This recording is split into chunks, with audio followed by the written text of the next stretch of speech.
The following is a video of the history of the Wonderland Puppet Theater, as told by the two original founders, Alice Swann and Nancy Schmale-Penny. Filmed at the 50th anniversary celebration. The videographer is unknown.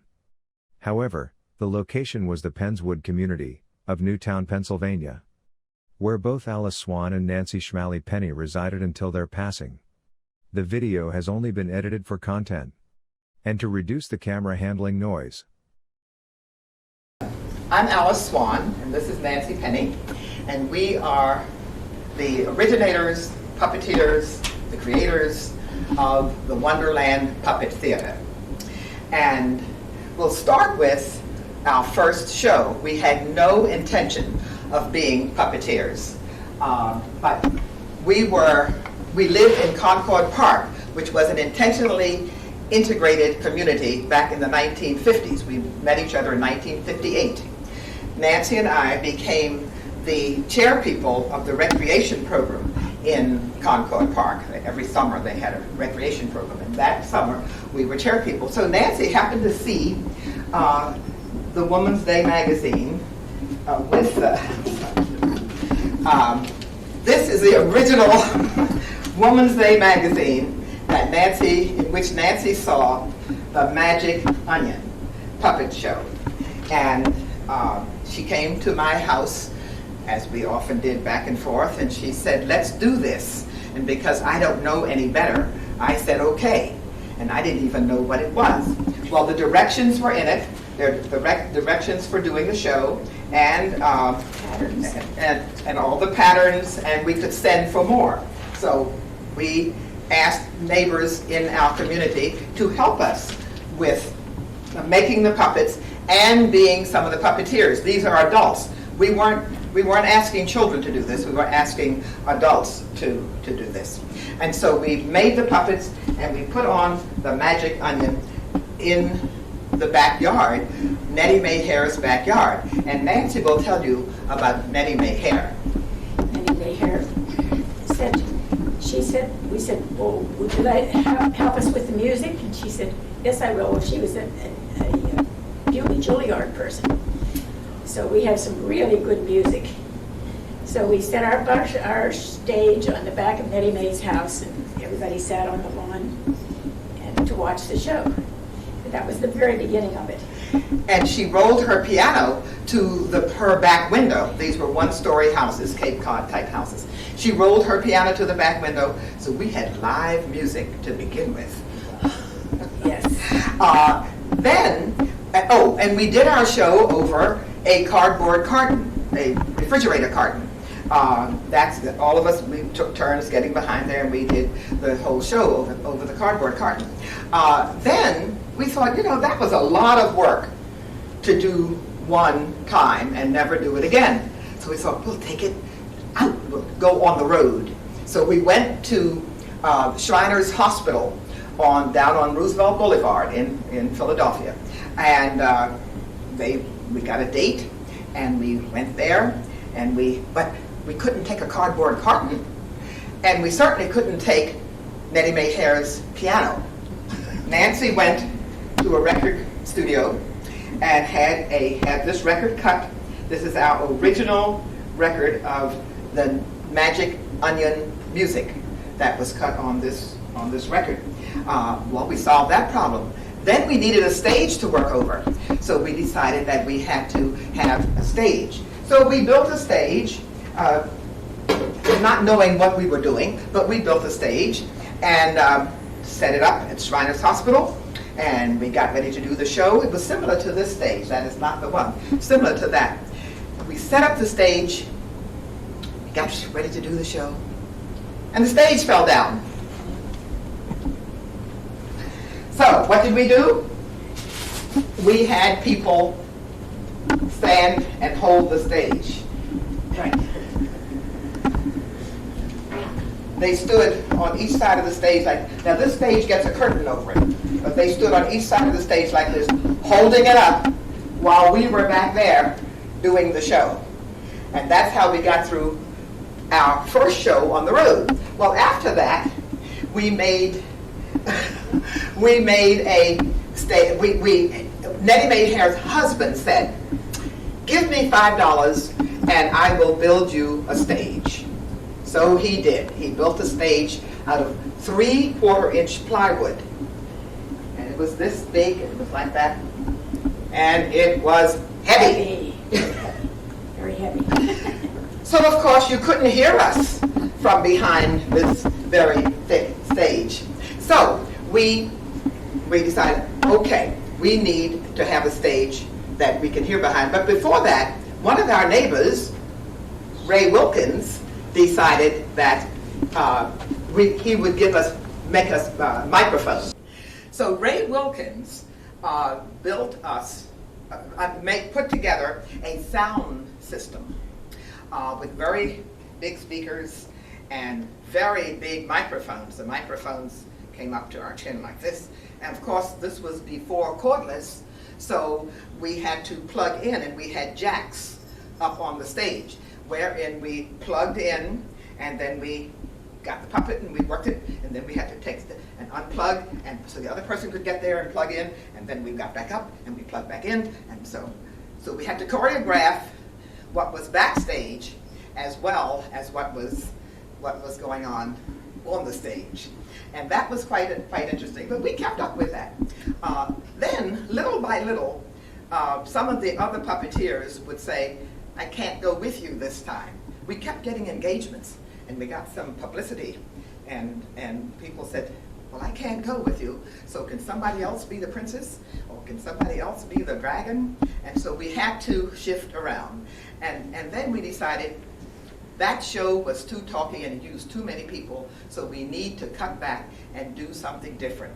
And that's when we decided to do The Valiant Little Tailor. Valiant Little Tailor is a story about a tailor who killed 7 flies at one blow, but he didn't mention that they were just flies.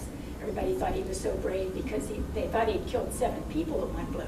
So he was known as the brave little tailor. Just make up a good story. So anyhow, the story had 2 giants in it.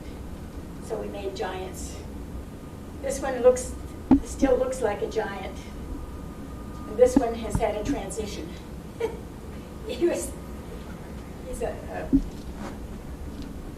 We're going to tell you about the transition of Dimples. His name is Dimples. And we'll tell you a little bit later about why he's dressed like that and not like a giant.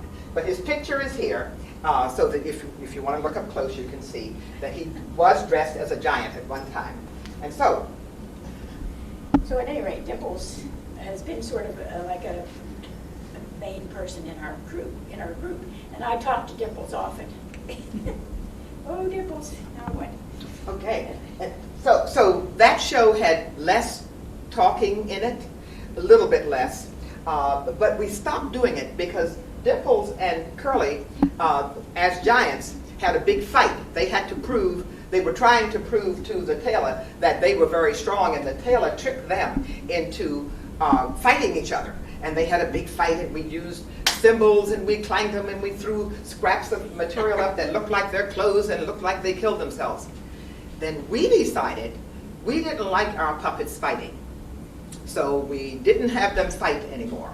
And we decided not to do The Valiant Little Tailor anymore. And we went on to do some Aesop's fables. And one of them was The Wind and the Sun. The wind we see right there, the wind and the sun. And the wind had an argument. They didn't have a fight, they had an argument. And the wind said, "I can make that man take his coat off." The sun said, "Well, I'm smarter than that, I'm brighter than that, I can make him take his coat off." And so that was their argument. So anyhow, the wind blew and blew and blew and blew, and the little man over there didn't believe it. He just thought, "It's okay, I'll just pull my cape up over my head." So it didn't work for them. Then the next thing he did was the sun came out, and the sun shined. So the sun shined and shined very brightly, and it got very warm in here. The wind had tried to get the man to take his coat off. Well, that didn't work. The sun shined and shined and shined. And then the same little man, as you can see, the same little man took his coat off, took his cape off. Then he took his coat off. And then he went swimming. It got so warm, the sun shined so warm. So the sun really had won the argument. And that brought us to the use of water, because when he took off his coat and his hood, and he's in his bathing suit, just in case you didn't know, that's an old-fashioned bathing suit, and I'll dress him later. But when he took that off, he jumped into water, and we threw up something. We had to experiment a lot to decide what to make it look like water. So we threw up rice. That didn't do it. And we threw up flour. That didn't do it. Then we figured out paper punchings. And we started punching papers. But that took a lot of time to punch a lot of holes in the paper. But a neighbor of ours would travel down the turnpike. And anytime we went through the turnpike gates, he would ask for their punchings. And so we had accumulated quite a few punchings. I think we should explain to our younger audience that long ago, when you went down the turnpike, they punched your turnpike card. Right. Nowadays, they swipe it, because we're in the age of technology, and you just swipe the card. And so the punch outs would fall into the bucket. But when we threw them up, sometimes they didn't quite look like water. So Nancy came up with a great idea. Spray the paint, shake the box, spray the paint. Confetti was not available to us in the stores. We couldn't go to a store and buy confetti. So we made our own. So that's how we made water. And we'll get back to water in a minute. But another Aesop's fable that we did was The Lion and the Mouse. So our next Aesop's fable was The Lion and the Mouse. And here's the lion, and here's the mouse. And this, of course, is his bone. Ethan, do you know the story of The Lion and the Mouse? Yes. Could you tell it, please? Okay. So the story of The Lion and the Mouse is about a lion, and then he's walking around in the woods, and then these hunters come and throw a net over him.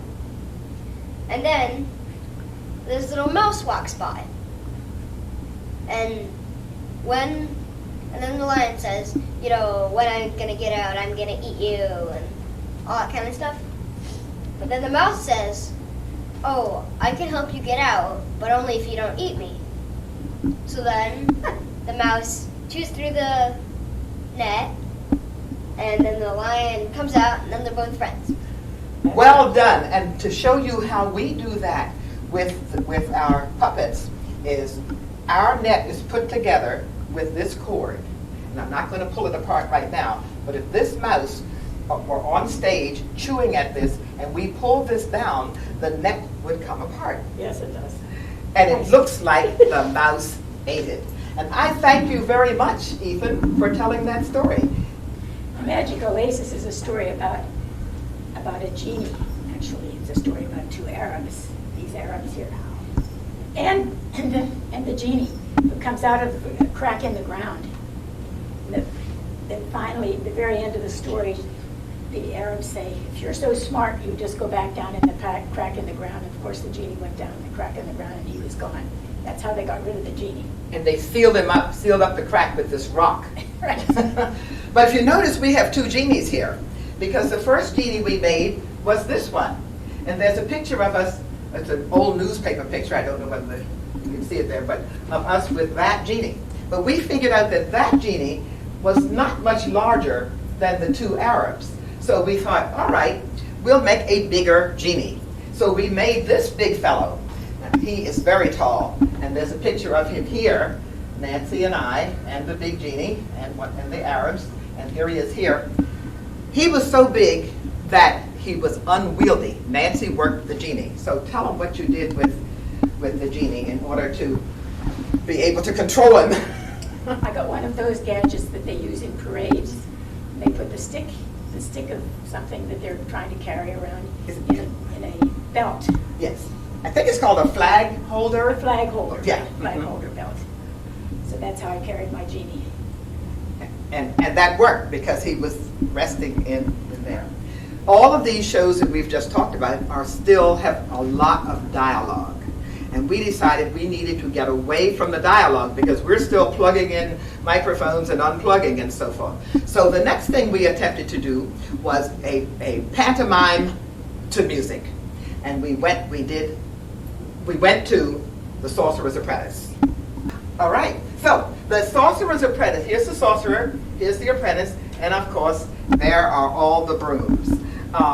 And the story is that the sorcerer has worked some magic, and the apprentice has watched the sorcerer work some magic. Then the sorcerer says to him, go and get water and fill up this cauldron. Now, for this exhibit, of course, we have rough cotton to look like water boiling over. But we did something very special.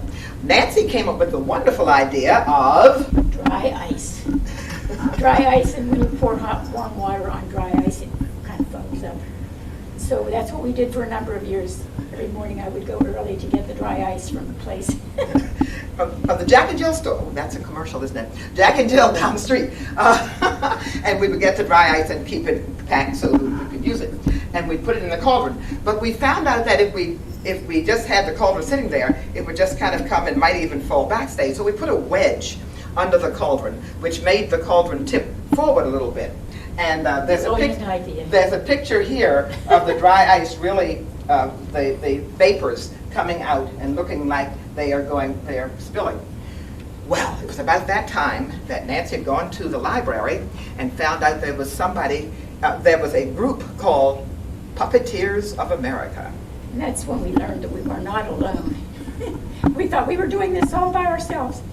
There wasn't anybody else, but there are hundreds of people in the organization of Puppeteers of America, and there's an international organization too that we both belong to. So that was when we got connected up with Puppeteers of America.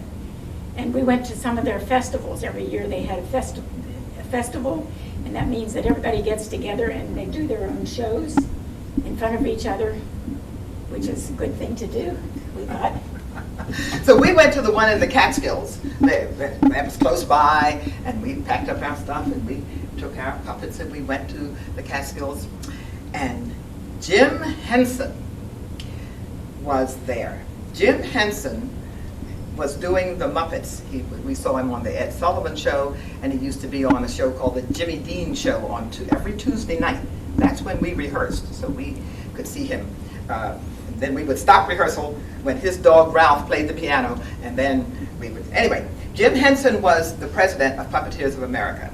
And when we went up there, we found we could do a show in front of him and other professional puppeteers. So, the bigwigs. yes, and we thought, we are hanging out with notoriety here. So we had our show set up, and we had the cauldron sitting on the stage with the wedge under it, and we had gotten the dry ice, and we were marching around to the music, dee-dee-dee-dee-dee-dee-dee, and my broom handle hit the wedge and knocked the whole cauldron down on the floor, water, dry ice, everything on the floor in front of Jim Henson and other professional puppeteers. Jim Henson is the man who founded the Muppets. And Sesame Street. And Sesame Street. He's the founder of all of those wonderful things. Right, and so we were using an old-fashioned Victrola. I showed the record a little bit earlier, and it had a handle on it. Nancy took the arm off the Victrola, and we all went out front, and we stood there, and Nancy says, "What do we do now, Jim?" And he said, "Keep going." Why did you stop? It's very interesting. Why did you stop? Right. So we learned a very good lesson from the top. Don't stop. The person who was really upset, though, was the electrician, because water and dry ice was all over the floor, and his electric wires were all over the floor, and he was more upset than the puppeteers. Anyway, later, we were invited to do a puppet show during the New York World's Fair at the New York City Pavilion. And there's a picture here, I don't know whether you can get that or not, but there's a picture here of Nancy and I sitting on those old speakers at the New York City Pavilion of the New York World's Fair in 1965 doing our show. And while we're here, we're going to skip ahead a few years. In 1973, we were invited to do our Sorcerer's Apprentice with the Warminster Symphony Orchestra. Boy, we thought we had arrived when they said that. But, wow, we're going to do a show with a live orchestra? Well, that was all well and good, except for the tuba player. Yeah, because think back to what we had to use for water. We had paper punchings that looked really like water. Well, the tuba player didn't like water in his tuba, so he got really scared. He said, "It's all right, it's all right, it's all right." As we went marching around, he's playing his tuba and he's seeing this stuff coming into his tuba, and when he didn't stop playing, see, keep going. That's the message. But when he stopped, he jumped up and he turned his tuba upside down, and out came the paper punchings. Boy, was he relieved. And we didn't know what he was doing, but so that's the story of that. So, our next big adventure was to do Peter and the Wolf. Dimples, we're going to do a story about pantomime today. Pantomime? What is pantomime? Well, that's when you tell a story using words and actions, but no voices. Oh, really? I don't think I understand what pantomime is. Could you show us what pantomime? Okay, let's do it all together, the audience here. Okay, I see a rabbit over there. Now let's do that in pantomime. Wait. I know what pantomime is. Here are pantomime. What? What is this, Dimples? Those are pants of mine. No, Dimples. Oh, that's not pantomime? No. Oh. That's your joke, Dimples. It's good to have a joke, Dimples. Okay, all right. So if you want to tell us, I'll take my pants back. Here you are, Dimples. So you were saying something about rabbits? Rabbits. Okay, so I say, I see a rabbit. This is I'm trying to do pantomime. Oh, can I do it too? Okay, Dimples. All right, here we go. And the audience can do it too. We're going to put our hands up. I only use one hand.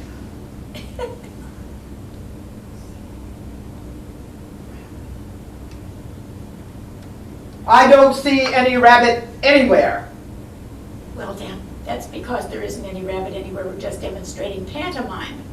Oh! So it's when you do actions with no words. That's right. I got it. Okay. Well, why are we talking about pantomime? Because the next kind of show we're going to be doing is in pantomime. Oh! All right. Can we talk about Peter and the Wolf? Peter and the Wolf, yes, that's a good show. Okay. And that's what we're going to be doing next, and that's a lot of pantomime. So, our next pantomime was Peter and the Wolf, and it took us 3 years to put Peter and the Wolf together.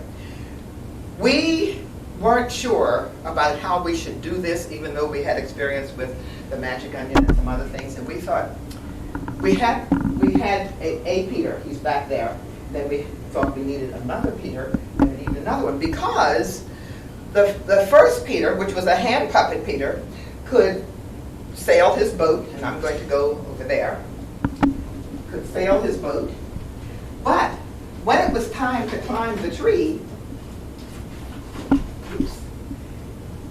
hand puppet Peter, that's hanging over there, was not able to climb the tree because my arm didn't go up high enough to get him up in the tree. So we had to make a climb the tree Peter. Climb and climb and climb and go up. And that's why this Peter was made. And he sat up there looking down and watching the wolf and the duck do their thing until it was time for him to come out of the tree, because this hand puppet Peter, had no rope to catch the wolf. So we had to make a third Peter in order to catch the wolf. Those are some of the tricks of puppetry. So let me tell you a little bit about the wolf.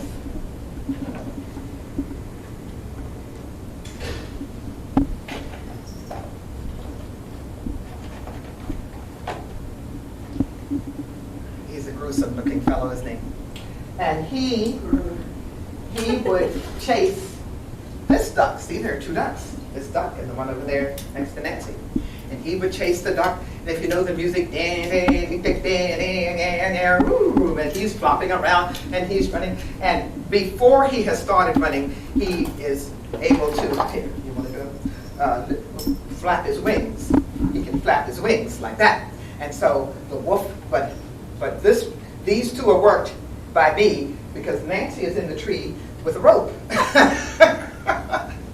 Have to figure out where your four hands are going to be. And so after a while, the wolf kills the duck, and he can lick his chops. And he also looks very menacing when he rolls his eyes around. He rolls his eyes. I mean, he is just so fierce. Okay, so that's, but if you notice, he only has two legs. Well, when he's on stage, all you see are the two legs. But he has to get caught. So at the right part of the music, Nancy lowers the rope, and this wolf, which is not permanently attached to this, it's only here for the exhibit. I have this, I reach down, he eats the wolf, I reach down and get this wolf by the tail, thread it through the rope, all below the stage, you see, because all this is happening. He's up there, but his tail is being threaded through. Then, at the right beat in the music, Nancy pulls the rope up, this wolf goes down, and that one comes up, hung by his tail. Marvelous magic of puppetry. So that wolf is caught, and that's the way we catch it. Now let me show you a couple of things about the differences in these ducks. Nancy, you want to get that? The ducks. There's the duck over there. This is the duck that they get. He's stuck. Now, it shows you how this one flaps his wings and bops around and bops around. And the other one, though, is a hand puppet duck. He's kind of hard to get it in. I'll switch ducks with you if you don't mind. Okay. Poor duck. Yes, he's molting. Yes. Well, that isn't just molting. We had help. We'll tell you that little story as soon as I finish this little demo. This duck can quack, quack, quack, quack, quack, and he can flop his wings and carry on. But you see, I wouldn't be able to catch the duck with my other hand, so that's why this one, I can easily pick him up and flop him around while I have the wolf on the other hand. So you have to figure all those things out. Now we can tell you the story of why he is sort of coming apart. Show them that. One day, a little mouse got into our bags. We keep these all in bags and boxes when they're not being used. And we hadn't used this one for 20-some years. When we took him out to put him on exhibit, this is what we found. He had been slightly eaten by a mouse. We have a cat also. We had another cat that also was eaten. So here's the real story. The mouse that ate the cat. And then we found the mouse in the bags. Rigor mortis had set in. He was stiff as a board and quite dead. That's what happens when you're a mouse and you eat a duck and a cat. You die. So the next pantomime to music that we chose to do was Carnival of the Animals. We thought it would be very easy because the animals are written into the music. But we found that we didn't like some of the animals that were written into the music. It just didn't fit right.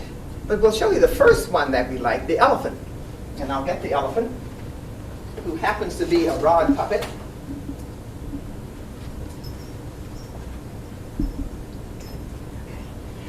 So, when we put the elephant together, and he's been newly skinned, by the way. Yes, his wonderful slip cover. His old skin was a little bit dull, so we have brightened him up. But he was pink. He's always been a pink elephant, and adults can do whatever they want with that. So we're going to So we thought we were clever to make opposite legs work here, and so we we walked the elephant. Walk with me. Bum, bum, bada, bada, bada, bum, bum. Then we turned him around and we walked him back the other way. Dum, ra-da-dum, bum, bada, bum, bum, bada, bum, bum, bada. Then we turned him around and we walked him some more. Well, my son, who was about 3 years old, and his friend Janie were playing together, and we said, we had them come and watch. We put the music on, and we said, look what we've done with the elephant.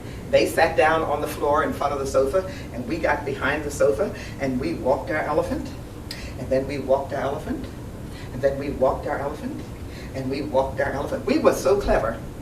We came up from behind the sofa, and they were gone. They had left the room. It was boring. So we thought, we have to do something about that. We can't just have him walking. We need to have him do something. So we got the elephant, and this time we were being very clever, and we got a chipmunk. And the chipmunk rode on top of the elephant. You're going to walk the legs, and I'll do this way. Okay, and he walked and walked, and anyway, and then the chipmunk gets a bag. The elephant reaches in the bag and feeds himself, and reaches in the bag and feeds himself, and the third time he finds that the bag is empty. So the chipmunk throws the bag, and he says to the, not saying it, but he indicates that he wants to come up, and the elephant gives him a swat, and he goes down. The elephant turns around, the chipmunk grabs the ladder, and then he puts the ladder up, climbs up the ladder, gets on the elephant's back, and they walk away with the chipmunk riding. Janie and Mikey did not leave the room because they did something. So that Action. yes, lots of action. So we kept learning. We learned that you can't just have a puppet walking back and forth or jiggling around. It has to do something. Well, another piece that gave us a lot of difficulty was the cuckoo music. Dee dee dee dee cuckoo, dee dee dee dee cuckoo. Well, I thought I was very clever, so I went home, found this material. It was white and with big funny black spots, and made this funny bird with funny yellow hair and googly eyes and a red beak, and showed it to Nancy the next day. Said, "Look, I made a cuckoo bird." And Nancy was insulted because There is a real cuckoo bird. It's sort of a gray, brown bird. dull bird. Dull bird. But Nancy's grandfather, He was president of the Audubon Society in Western Pennsylvania, so I knew what a cuckoo she bird was. knew her birds. I knew what a sparrow was, but a bird. So, back to the drawing board. One day, Nancy said, I've got it. We can do ostriches. I'm like, what are you talking about? We'll do ostriches to the cuckoo music. What are you talking about? So she said, we'll have two ostriches, a male ostrich and a female ostrich. So, okay, so the music goes dee dee dee dee cuckoo, and when she, her name is Theodosia, we named them. So Theodosia comes walking into the scene through the park, coming into the park, and she, every time it goes cuckoo, she looks at the audience and just is very coy, and she has to stand up straight. and then he comes in, and every time it says cuckoo, he goes, and then he walks some more, and he goes, and then he talks to her. And what he is saying, she's kind of ignoring him. And what she's saying is, he says, listen, won't you come with me? Have a cup of tea? Now that's what we're saying to ourselves. They're not saying anything. The audience doesn't hear this. And he says, well, at the right cuckoo part, and she says, no. And he says, well, why? And she says, you have to come and meet my mother. And he says, oh, cuckoo. And then she starts walking away, and he walks along behind her, and every time there's a cuckoo, she leaves the scene, and he goes, cuckoo, and she keeps going, cuckoo, and then there's a long pause, and then he sticks his head back out and goes, cuckoo, and that's the end of that scene. And that took care of the cuckoo music. This was another one of Nancy's bright ideas. You know what stage hands are? Stage hands are people who fix the stage. Move furniture. They put the sets out, they move the props around, and they put things out and they take things off. Well, stage hands on a puppet stage can be stage hands. Our stage hands like to do things such as paint signs. Our stage hands paint signs. And we put the paint can up, and we bring this up, and then the hands paint and dip. All to music. The music is playing, and then the hands look at it, and then they decide they need one more, and then they turn the sign around, and the audience can read what it says, because these hands just painted that. Believe it or not. My name is Swann. I look forward to doing something with puppets with a swan. No. Swan music is lovely with the ballet, No Swann. but it was too long. It wasn't going to work. So we decided to do something totally different about it, because the music is beautiful. It's quite beautiful. The caterpillar walked across the stage and then got into a cocoon, and later came out as a butterfly. But in between there, the seasons passed. To make the seasons pass, you know, caterpillars, you see caterpillars in the summer. So the next season would be fall. And we had to figure out what kind of material, fabric or whatever, would fall like leaves. Isn't that wonderful? Perfect leaves. Well, Nancy had a negligee. The only one I ever had. This was the material. So we cut the leaves out of her negligee and painted the leaves in fall colors using ultraviolet light and what's the name of it? Fluorescent paint. And because in this scene with the moth and the caterpillar, we don't have lights. We have the UV light, so that this looks beautiful falling down. And then, so that's the fall. Then we have snow. Now, I'm not going to drop a lot of snow, but what we used for snow was not paper punchings. They fall too fast.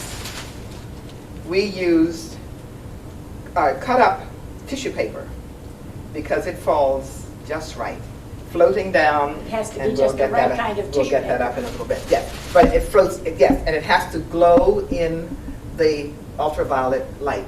So that's the fall. Then the flowers grow. All this in ultraviolet light. We have two flowers growing. I won't do two. I'll just.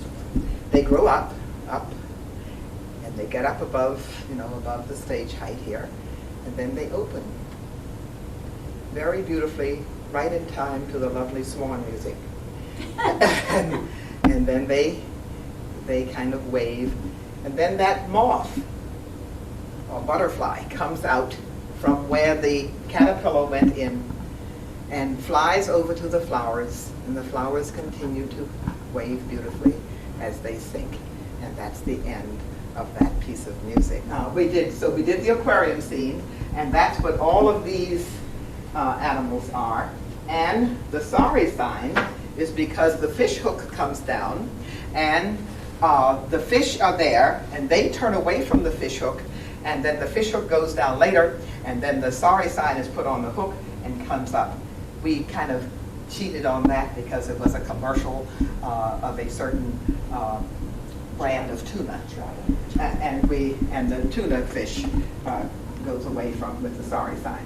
So that, and then we have the octopus. All of that's done in bright light. And this is the fossil. There is a piece of music that has fossils in it, and this is the fossil that works in that part of the music. And that's mainly what we did. Here we have Punch and Judy, of old Punch and Judy fame. We did not do Punch and Judy as a show because Punch and Judy beat each other up, and Mr. Punch throws the baby out with the bath water and all kinds of wonderful stuff like that. We didn't like that. It was too violent. But we did do a history of puppetry wherein we talked about Punch and Judy, and then we did other things, Indonesian puppets, shadow puppets, but we weren't permitted to hang them in this exhibit because this exhibit has to show things that we actually made.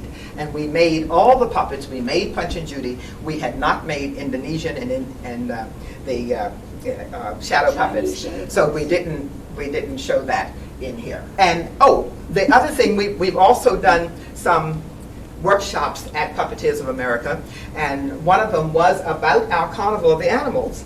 And after we finished that workshop, and people went home, it was a whole week long up there in Canada, and people went home and such.